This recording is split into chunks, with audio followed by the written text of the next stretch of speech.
할렐루야. 따라서 말씀하겠습니다. 일체의 비결 이런 제목으로 빌립보서 4장 10절로 13절 말씀 근거해서 함께 은혜를 나누기를 원합니다. 여러분, 텔레비전 프로에 보면 생활의 달인 이런 프로 있죠.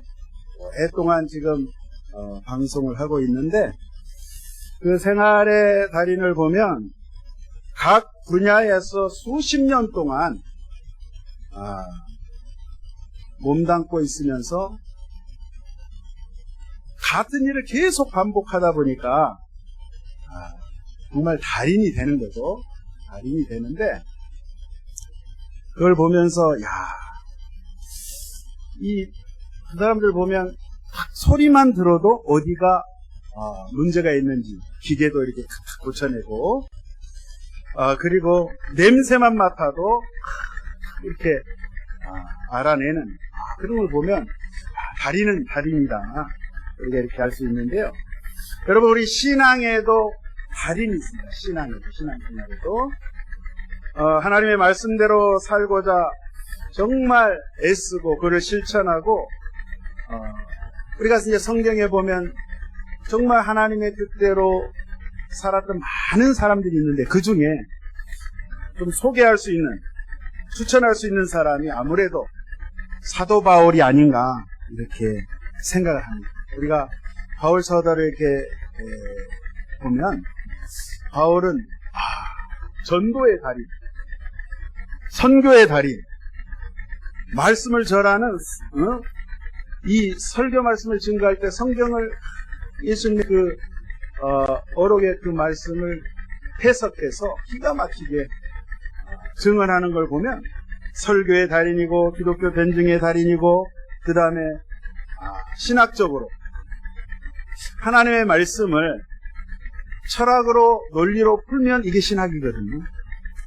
정말 달인 중에 달인인데, 여러분, 오늘 이 말씀 함께 읽은 빌립보서 말씀이 바울이 빌립보 교회에 쓴 편지 내용의 후반부입니다. 바울은 젊었을 때 그는 유대교에 심취해서 유대교 최고의 랍비가 되기를 그 사람은 꿈꿨어요. 그래서 어린 나이에, 젊은 나이에 예루살렘까지 와가지고 유학을 와서 당시에 최고의 학자였던 가말리알 선생 밑에서 율법의 말씀을 아주 제대로 배웠습니다. 그래서 어린 시절부터 이 율법의 말씀을 배웠기 때문에 바울은 굳이 이 성경을 가지고 다니지 아니해도 이미 머릿속에 컴퓨터에 그냥 툭 치면 하나님의 말씀이 그냥 자동적으로 나오는, 그만큼 열정을 가지고 그 바울의 이 서신서의 또 사도행전의 모든 모습을 보면 바울이 모든 일에 목숨을 걸고 열정을 다해서 최선을 다해서 했던 것을 알 수가 있는데, 이 정말 유대교에서 한번 출세해보고 싶었던 그런 욕망이 있었던 청년이었는데, 하나님께서 이 바울이라는 청년을 이방 민족의 복음을 전하는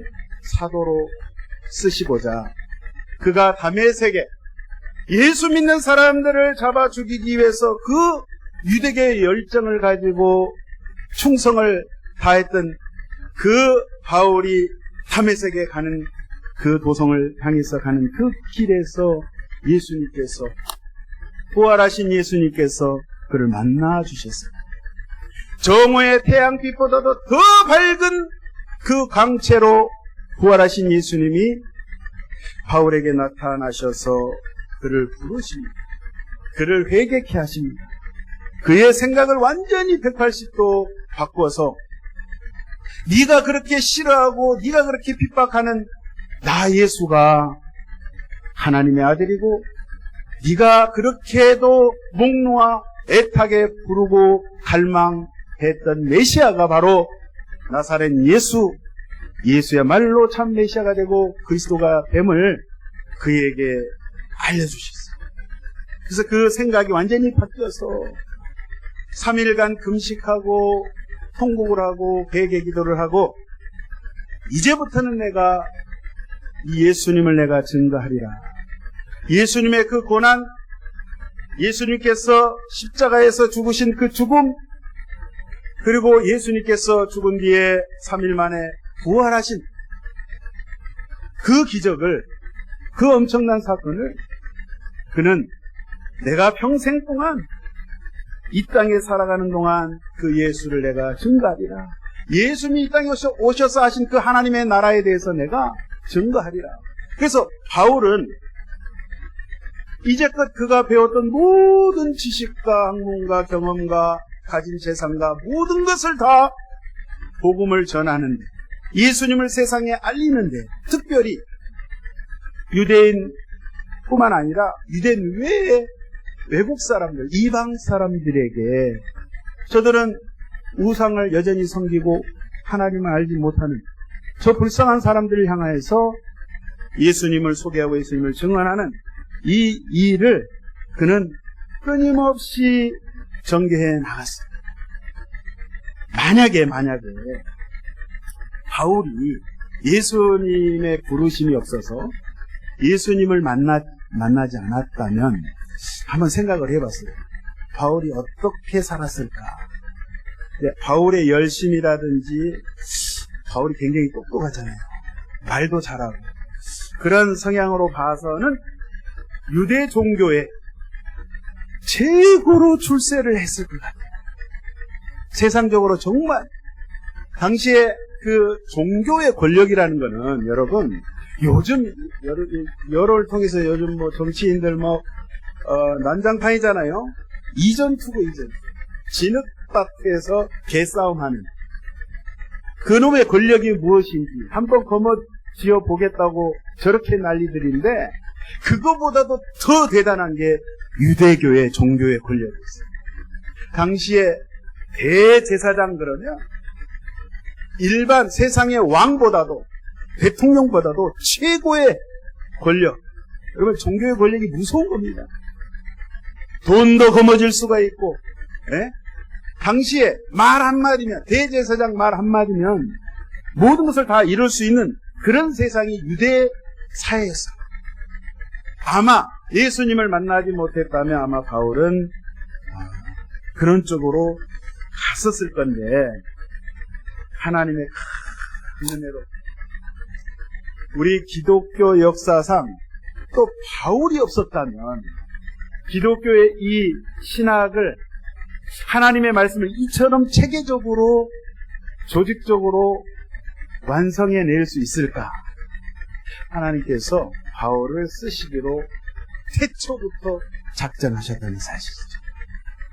근데 오늘 바울이 이 빌립보서, 오늘 여기 4장에 보니까 빌립보에 있는 빌립보 교회의 성도들에게 편지를 합니다. 빌립보 교회는 이 당시에 굉장히 좀 시끄러웠어요. 교회가 지금 두 쪽이 났어요.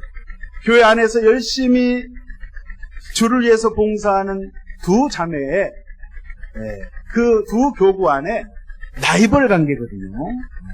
하나님의 일을 하는 거는 좋은데 너무 열심히 하다 보니까 라이벌 관계가 돼가지고 수닥수닥 싸워요.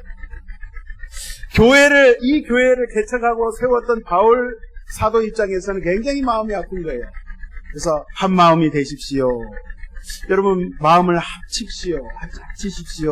또 주 안에서 기뻐하십시오. 계속 권면의 말씀을 하고, 또 한 가지는 이 교회의 문제가 자꾸 율법의 행위를 강조하는, 할례를 받아야 의롭게 되고 구원을 받는다는 이상한 잘못된 사상, 거짓된 복음을, 소문을 퍼뜨리니까 자꾸 성도들이 문제가 생기는 거예요.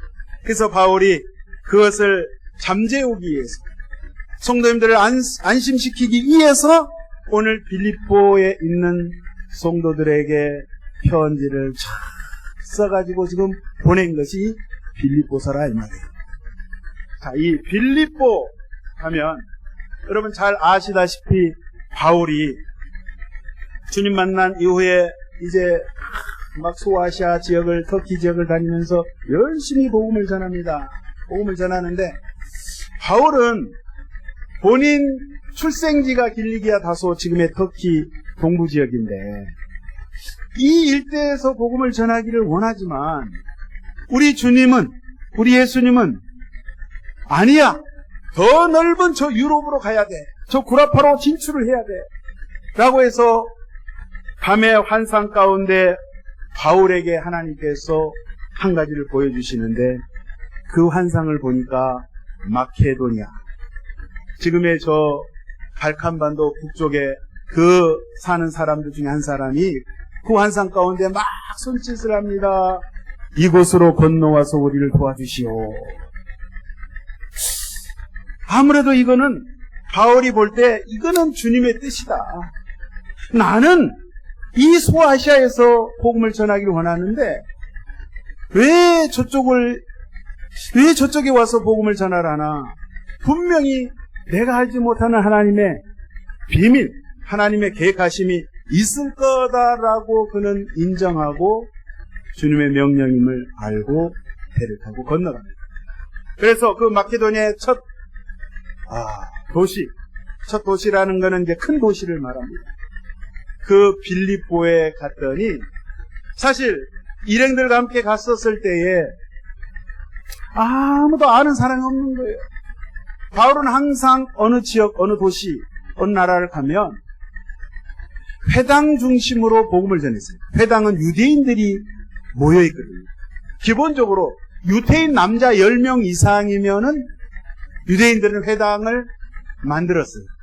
회당에 모여서 기도하고 주의 말씀을 나누고 하는데 이 빌립보 지역은 가보니까 워낙 이방 지역이라서 거기는 없는 거예요. 그러니까 누가 와서 영접을 합니까? 누가 가이드를 해서 안내를 합니까? 길도 모르지. 그런 가운데 기도하는 가운데 이제 강가에 가서 사람들이 이렇게 만나러 이렇게 갔는데 거기에서 누구를 만납니까? 빨간 원단을 파는 자주장사 루디아라는 여성을 만납니다. 그 여성이 바울의 설교를 듣고 감동한 거예요. 그래서 자기 집을 기도처로 내놨습니다. 그래서 그 기도처가 빌립보 교회를 개척하는 출발점이 된 거예요. 거기서부터 이 빌립보 교회가 사람이 1명, 2명 계속 늘어납니다. 그래서 바울이 이 자기가 처음 개척했던, 고생을 해서 감옥에 가기까지 개척을 했던 이 교회였기 때문에 굉장히 애착이 가는 거예요. 이후에 바울이 그 현지인들의 핍박 때문에 빌립보 지역을 떠나게 됩니다. 떠나서 데살로니가 지역을 가고 베레아로 가고 아덴을 가고 또 고린도 지역 에베소를 이렇게 막 갈 때 가는 곳마다 핍박자들이 있어요. 특별히 같은 민족인 유대인들이 바울이 예수를 전하지 못하도록, 예수 그건 아니다, 메시아가 아니다, 하나님의 아들이라고 인정을 안 하기 때문에 예수를 믿고 예수 복음을 전가하는 바울을 그렇게 쫓아다니면서 못 살게 했어요. 괴롭혔어요. 핍박했어요.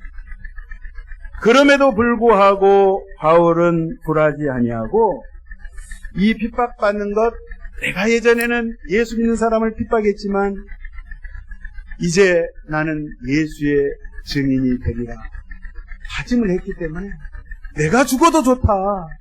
나에게 생명을 주시는, 나에게 영원한 영생 천국을 주신 그 예수님이, 내가 이제껏 하나님을 섬긴다고 했는데, 내가 말씀을 잘 안다고 했는데 내가 잘못 알고 있었고, 내가 정확히 예수님이야말로 진정한 나의 구주가 되심을 그가 확신했기 때문에 그는 이 예수님을 증거하기로 작심을 하고, 어떤 핍박, 어떤 고난, 내가 굶어 죽어도, 내가 매를 맞아 죽어도, 내가 참수형을 당하여도 나는 예수 위에 살고 예수에 죽겠노라. 이런 고백을 하고 바울이 끊임없이 복음을 전합니다. 자, 복음을 전할 때 빌립보 교회 성도들이 바울의 그 자기들을 사랑하고 자기들과 함께 고생했던 그것을 늘 생각하면서 바울이 이제 이 지역을 떠나서 다른 지역에 갈 때마다 바울이 선교를 잘할 수 있도록 물품을 모아서 바울을 후원하는 겁니다. 헌금을 거두어가지고 선교 후원금을, 지원금을 지원합니다. 지원하는데 바울이 지금처럼 무슨 핸드폰이 있었던 시절도 아니고 참 한 번 떠나면 연락하기가 참 힘든 시절 아닙니까? 그러니까 바울이 지금 어느 지역에서 어떻게 살고 있는지, 선교를 하는지, 지금 어떤 형편에 있는지, 지금 쌀은 떨어졌는지, 교통비는 있는지, 막 염려, 근심, 걱정해서 계속해서 바울을 위해서 빌립보 교회 성도들이 기도를 하는 거예요. 계속해서 물품을 모으는 거예요. 세계 선교를 위해서 바울을 통해서 그렇게 후원하고자. 이런 상황 가운데 오늘 빌립보서 오늘 말씀이 이 말씀이에요. 10절 말씀 보도록 하겠습니다. 내가 주 안에서 크게 기뻐함은 너희가 나를 생각하던 것이 이제 다시 싹이 나미니 너희가 또한 이를 위하여 생각은 하였으나 기회가 없었느니라. 빌립보 교회 성도들이 바울이 연락이 안 되니까 연락 두절.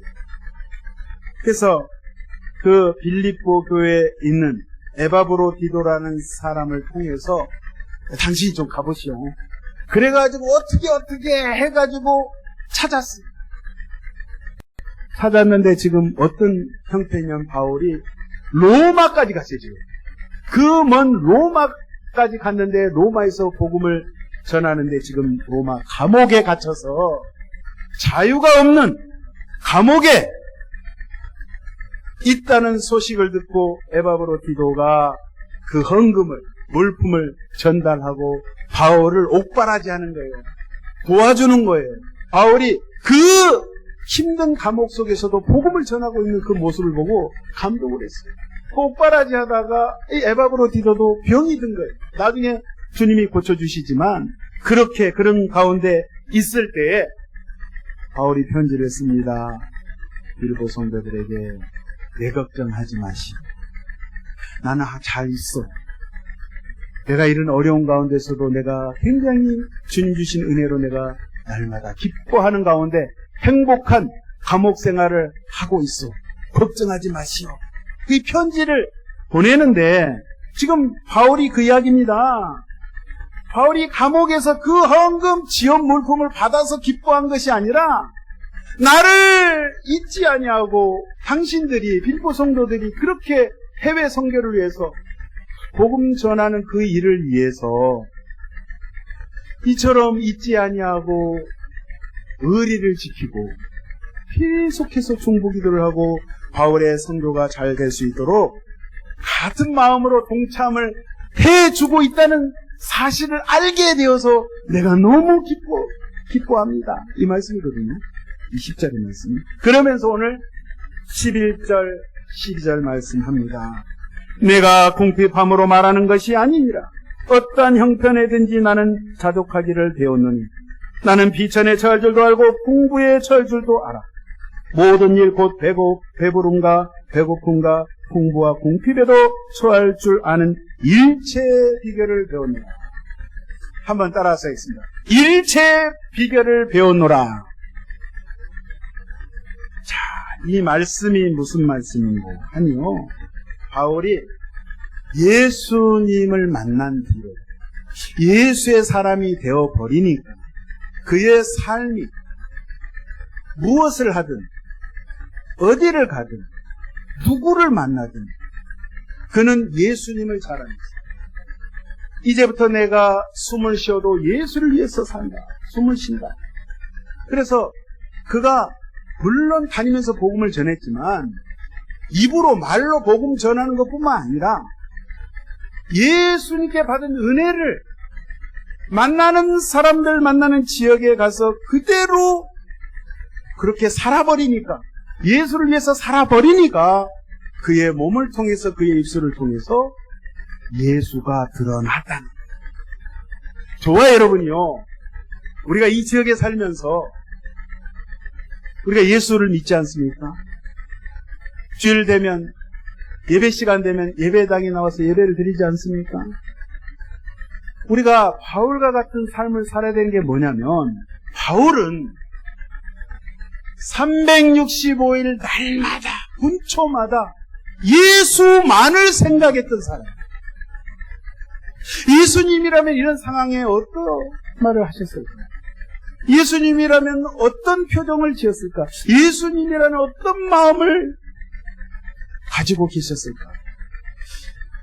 그는 생각하기를, 나를 통해서, 나 바울을 통해서 예수가 증거되었으면 좋겠다. 그가 그냥 말로만 예수 믿으시오 이게 아니라 바울의 삶 자체를 통해서 예수님이 증거되기를 그는 소망했다는 거예요.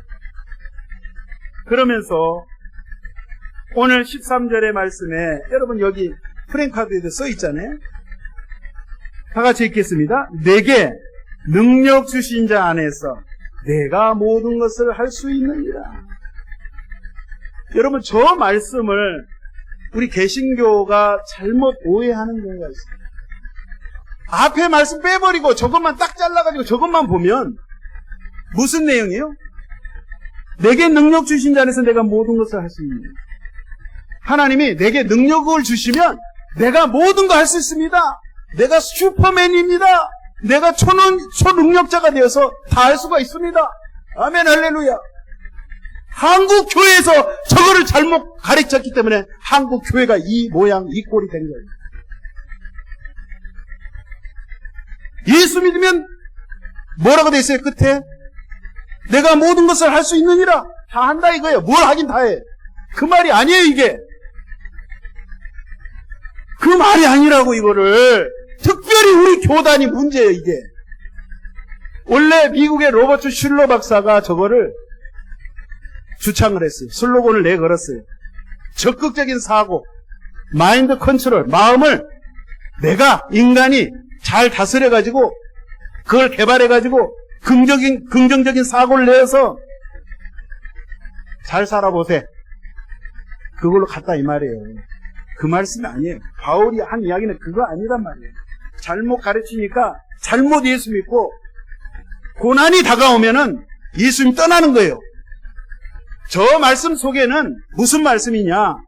나에게 주님이 들어오셔서, 말씀으로 들어오셔서 나를 점령해서 나를 이끄시면 내가 예수 믿으면서 고난을 당하고 핍박을 당하고 굶더라도 나는 그것이 주님이 나의 생명이 되기 때문에, 그러한 것을 통해서 예수가 증거되기 때문에 나는 그러한 핍박과 환난과 때로는 내가 매를 맞고 고난을 당하고 감옥에 갇히고, 아니 더 나아가 목이 잘려 순교하더라도 이것이 아버지께 영광이 된다면 나는 내가 그것을 할 수 있습니다. 주님이 내게 능력을 주시기 때문에, 그러한 힘을 이길 수 있는 능력을 주시기 때문에 내가 할 수 있습니다 라는 고백이다 이 말이에요.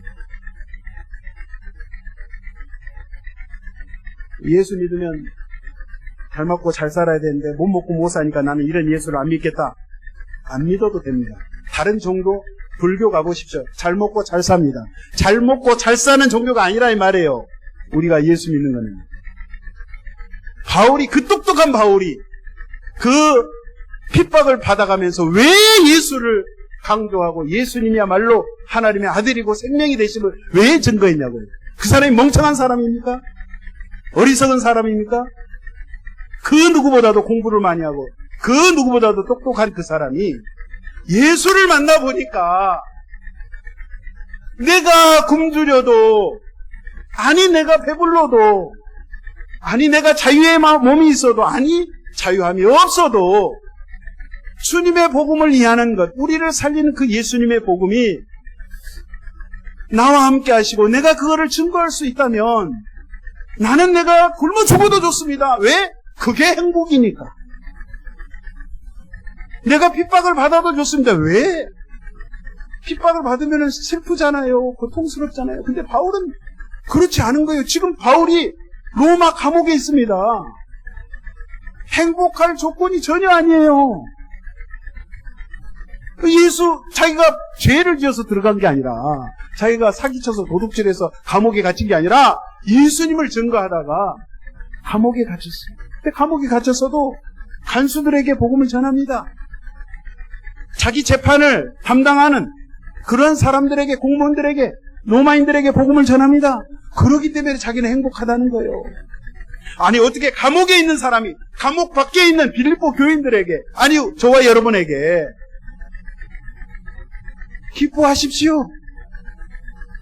어떻게 기뻐하라고, 우리가 감옥에 있는 사람을 위로해줘야 되는데, 감옥 안에 있는 바울이 밖에 자유롭게 다니는 사람들에게 어떻게 격려를 하냐고요. 그 영성이 어디서 나왔냐고요. 예수를 진짜 만났기 때문에 이러한 고백을 할 수 있다, 이 말이죠.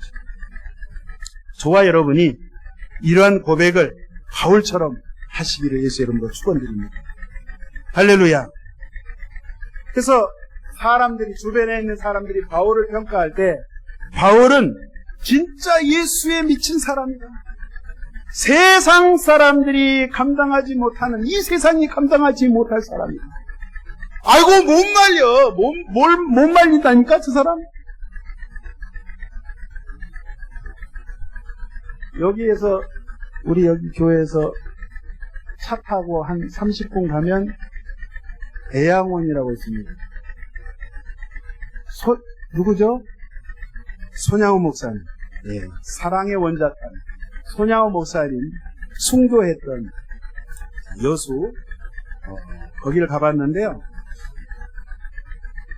그 1948년 여순 사건, 옛날 여순 반란 사건 이야기했는데, 자에게 의해서 두 아들이, 동인이 동심이가 총에 맞아 죽었어요. 그 총으로 쏴 죽인 그 사람을, 그 청년을 데려다가 양자로 삼았어요. 우리 사람으로는 불가능하거든요. 내 아들을 하나도 아니고 둘을 죽인 그 원수를 어떻게 용서할 수 있을까? 그를 어떻게 양자로 죽이지 말라고 군인들이 끌고 가는 그를, 내가 저를 양자로 삼았으니 죽이지 마라. 양자로 포적에 올리고 그를 키웠어요. 그래서 손양호 목사님이 2년 뒤에 6.25 때, 그 많은 성도들이 교회를 떠나라고 피신하라고 배를 갖다 대줬는데도 도망가지 아니하고, 피신 가지 아니하고 목사님이 교인들과 함께 있다가 순교하셨다. 손양호 목사님이 쓴 글에 이렇게 적혀 있더라고요. 이 술과 아편 중독자는 술과 아편으로 살다가 죽게 되듯이 우리는 예수의 중독자가 되어 예수로 살다가 예수로 죽읍시다. 이 세상 사람들 마약에 중독되고 도박에 중독되고 그것 때문에 살다가 그것 때문에 죽는데, 우리 예수 믿는 사람은 이왕에 믿었으니 예수의 중독자가 되어서 예수님의 복음을 위해서 살다가 죽는 것이, 그게 고귀한, 정말 귀한 그런 믿음의 길을 가는 자다, 이 말씀하셨어요. 그러니까 바울이 그렇게 했다 이 말이죠. 나는 하나님 나라를 위해서라면 그 어떤 처참한 고난과 멸시와 모멸도 겪을 수 있습니다. 그 고백이 오늘 여기 걸어져 있는 이 말씀이에요. 내 안에 거하시는 분의 능력으로 나는 무슨 일이든지 겪을 준비가 되어 있습니다. 주님이 능력을 주시기 때문에, 힘을 주시기 때문에 내가 도저히 감당할 수 없지만 주님이 나와 함께 하시기 때문에 내가 그 고난, 고통, 그 배고픔, 그 서러움, 그 억울함을 내가 견뎌낼 수 있습니다. 그 말씀입니다. 솔로몬 왕이 있습니다. 솔로몬 왕. 저와 여러분이 잘 아는 솔로몬 왕. 인생의 참된 만족을 구하려고 애썼던 많은 사람들 중에 솔로몬 왕. 이 솔로몬 왕이 하나님 앞에 기도를 하는 가운데 일천번제를 드리면서 기도하는 가운데 하나님 하나님 감동하셔버렸어요. 솔로몬아, 예 하나님, 내가 너에게 뭐 해주기를 원하느냐? 아이고 하나님, 저는 다른 거 다 필요 없습니다. 이 이스라엘 백성들을 잘 섬길 수 있도록 하나님 하늘의 지혜를 주시옵소서. 오호, 내 아들아 멋지도다. 네가 돈도 구하지 않고 부귀영화도 구하지 않고 지혜를 구했으니 내가 지혜뿐만 아니라 부귀, 명예, 공명 모든 것을 너에게 주노라 해가지고 솔로몬이 어떻게 했어요? 전반기 초반은 아주 출발이 좋았어요. 하나님 주신 지혜로 백성들을 잘 재판도 하고 이끌고 나라를 부강하게 만들었어요. 그랬는데 이 솔로몬이 하나님의 말씀을 잊어버리기 시작합니다. 이방 여인의 수많은 사람들을 접촉하다 보니까 이방신이 들어오고 죄를 짓기 시작한 거예요. 교만해지기 시작한 거예요.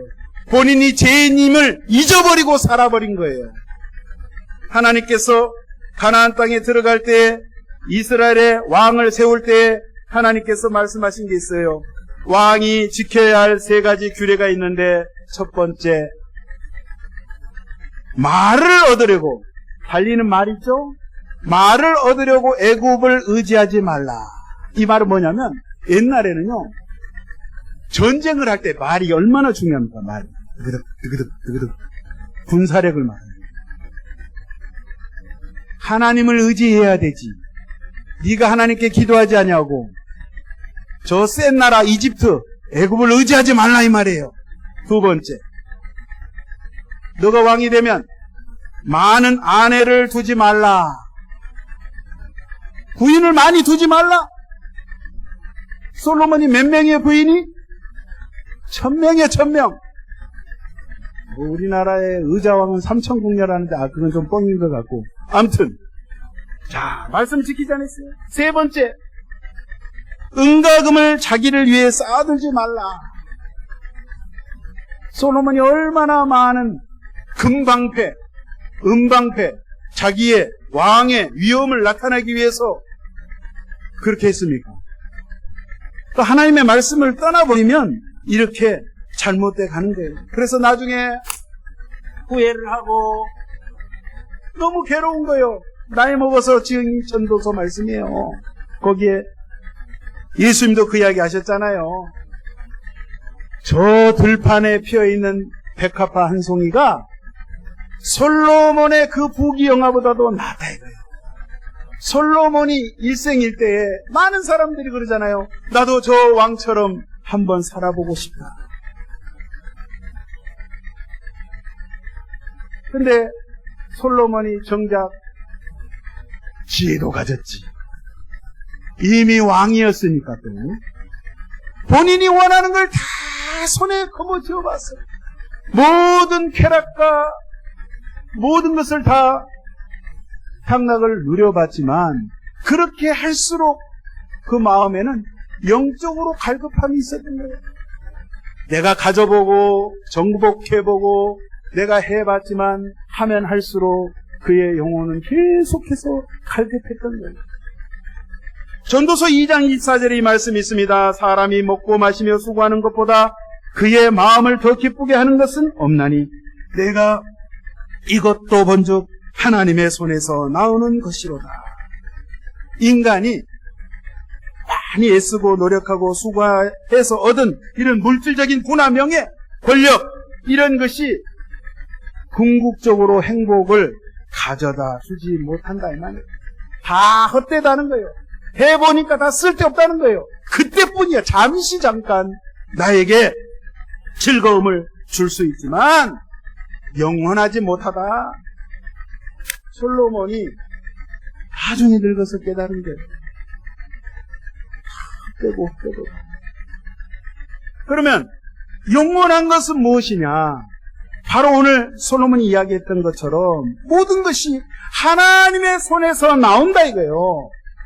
하나님의 손에서 나오는 것, 그것을 인정하는 자, 그것을 의지하는 자, 즉 하나님을 알고 하나님의 관계를 회복하고 하나님이 나의 인생의 주인공 되심을 인정하고 그분의 말씀대로 살아갈 때에 내가 비록 환경적으로는 가진 것이 없지만, 배운 것이 없지만 그것을 통해서 내가 만족함을 누리기 때문에 내가 기쁨이 있는 거예요. 행복한 거예요. 내가 비록 호주머니에 돈이 없어도 예수님 때문에 내가 만족하고 기뻐하는 거예요. 할렐루야. 요사이 며칠간 이제 뭐 이런 이야기를 좀 했는데요. 남성들은 지갑에 돈이 안 들어있으면 주눅이 들어가지고 길을 못 펴. 고개 숙이고 다녀. 그죠? 예. 그런 이야기를 했어요. 그래도 친구하고 만나면 내가 국밥 한 그릇은 살 정도, 커피는 내가 비싼 커피는 못 사도 백다방 가가지고 1,500원짜리 커피는 내가 살 수 있을 정도 돼야 되는데 돈이 없어. 남자가 돈이 없으니까 기가 죽어. 친구하고 전화도 못해, 만나지도 못해. 경제가 중요하긴 중요해요. 그죠? 요즘 막 권력 때문에 난리야. 한번 뭐 해보겠다고 막 머리끄댕이 잡고 싸우고 난립니다. TV에 보니까 남자들끼리. 네?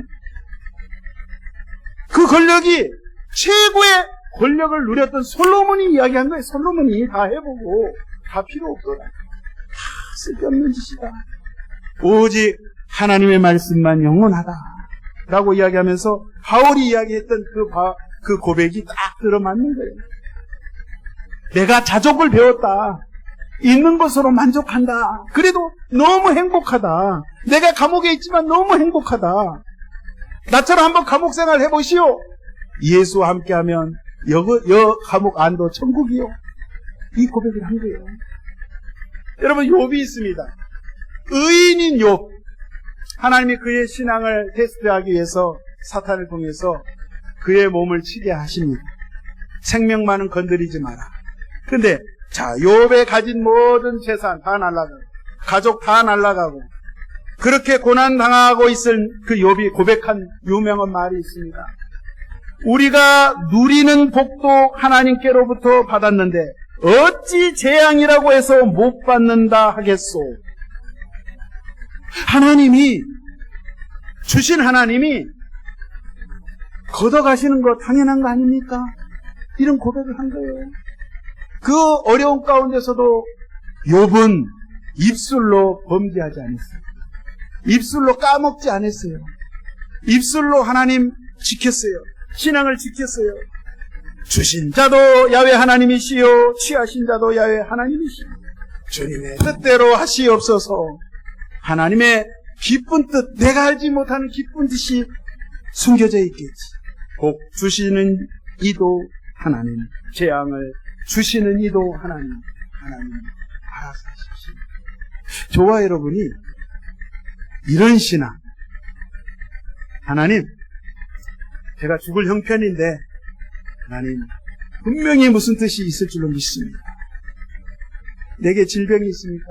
가정에 문제가 있습니까? 저와 여러분, 주님께 맡기시길 바랍니다. 교회 일도 주님께 맡기시기 바랍니다. 여러분, 가정의 일, 자식들 정말 마음대로 안 되죠? 예, 맡기십시오. 그 자식이 내 자식이라고 생각하니까 내가 속이 타고 밥맛이 없고 그러지. 아버지의 자식이, 아버지 하나님의 자식이요. 그냥 손에서 놓으세요. 할렐루야. 그래야 신간이 편해요. 그래야 기쁨이 와요. 그래야 행복이 있는 거예요. 할렐루야.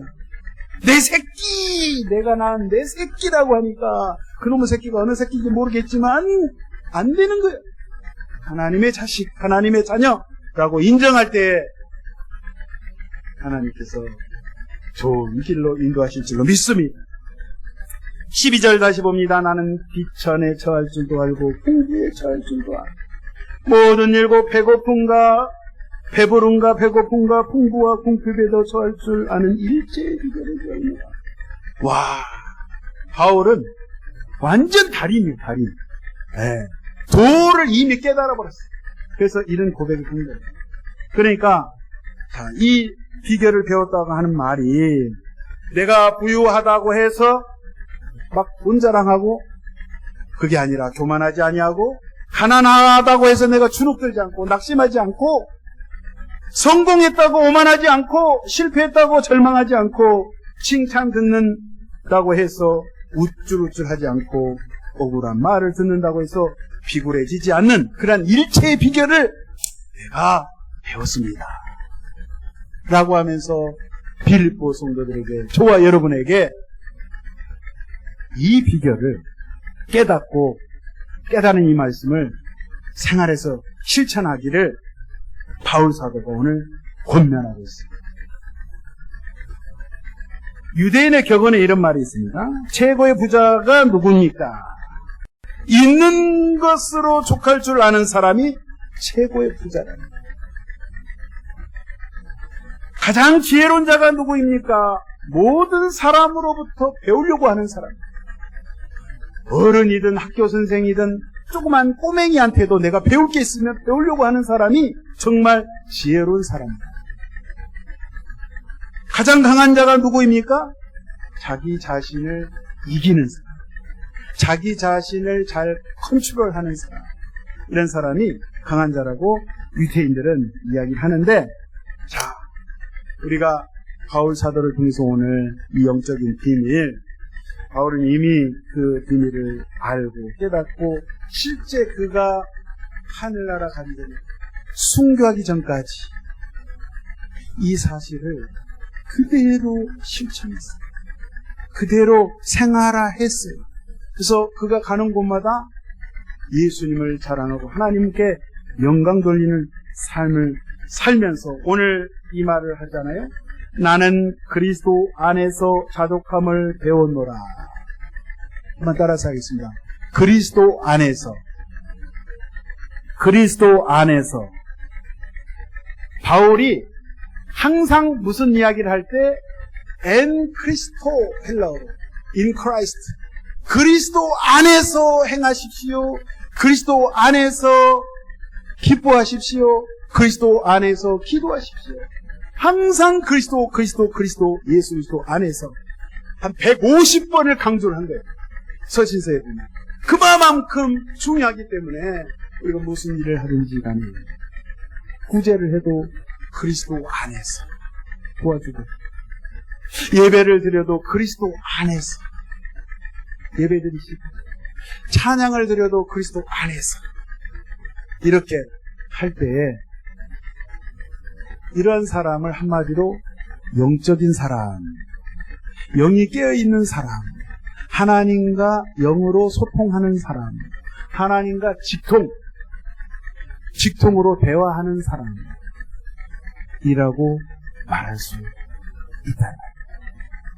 바울은 고백하기를 나의 달려갈 길을 다 간 후에 내 앞에는 하나님께서 나를 위해서 준비해 놓으신 면류관, 의의 면류관, 생명의 면류관을 내가 그 면류관을 받게 되는데 그것을 향해서 나는 표대를 향해서 끊임없이 뒤를 돌아보지 않냐고 복음을 들고 앞으로만 달려갑니다. 그러므로 사랑하는 성도님들, 우리 함께 갑시다, 이 말을 합니다. 그래서 바라옵기는 우리 덕영교회 성도님들 사도 바울처럼 영적인 믿음의 달인들 다 되시기를 예수 이름으로 축원드립니다. 기도하겠습니다. 하나님 아버지 감사합니다. 바울을 통하여서 하나님 우리에게 이처럼 귀한 말씀 주심을 감사합니다. 깨어있는 저희들 되기를 원합니다. 아버지여, 우리의 영이 살아있기를 원합니다. 아버지여, 바울의 고백이 나의 고백이 되게 하여 주옵소서. 내가 그리스도 안에서, 예수 안에서 어떤 형편에 있든지 자족함을 배웠노라, 이런 고백을 하며 주님 앞에 나아갈 수 있는 참신앙인들 되어지도록 우리 주여 인도하여 주시옵소서. 이 한 주간도 주님 이 말씀 붙잡고 나가길 원합니다. 연약함을 붙잡아 주시어서 삶 속에서 승리할 수 있도록 주님 역사하여 주시옵소서. 믿사옵고 맡겨옵고 감사하며 예수의 이름으로 기도하옵나이다. 아멘. 말씀을 생각하시면서 우리 주여 한번 부르시고 동성으로 기도합니다. 주여 할렐루야. 살아계신 아버지 은혜와 사랑을 감사합니다. 오늘 아버지 하나님 일체의 비결을 바울을 통하여서 하나님 알게 하심을 감사합니다. 다시 한번 아버지 하나님 깨닫게 하여 주심을 감사합니다. 우리가 영으로 깨닫게 하여 주옵소서. 아버지 하나님 있는 것을 족한 줄로 알고 자족하는 마음, 그런 신앙으로 나가기를 원하오니 하나님의 성령께서 저희들을 붙잡아 주시옵시고 아버지 하나님 진실로 아버지 예수의 심장을 가지고 나갈 수 있는 저희들 되어지도록 성령 하나님 저희들을 도와 주시옵소서. 아버지 하나님 저희들은 힘이 없습니다. 믿음이 없습니다. 저희들의 연약함을 붙잡아 주시고 하나님 오늘 이 말씀 붙잡고 나갈 때에 아버지 우리가 강한 자가 될 줄로 믿습니다. 하나님이 내 안에 들어오심으로 말미암아 주님의 행하시고 내가 하는 것이 아니라 주께서 진히 역사하심으로 말미암아 아버지의 뜻을 이룬 줄로 믿사오니 주여 붙들어 주옵소서. 성령 하나님 주장하여 주옵소서.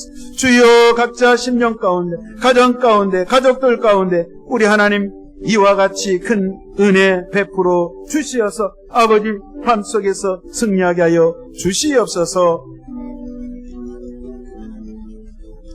기도하겠습니다. 살아계신 주여 감사합니다. 아버지 오늘 바울의 고백을 통하여서 우리가 어떻게 예수 믿고 신앙생활을 해야 될지를 알게 하시니 감사합니다. 오직 그리스도 안에서 자족함을 배웠다고 했사오니 예수님 안에 거하는 저희들 되게 하여 주옵소서.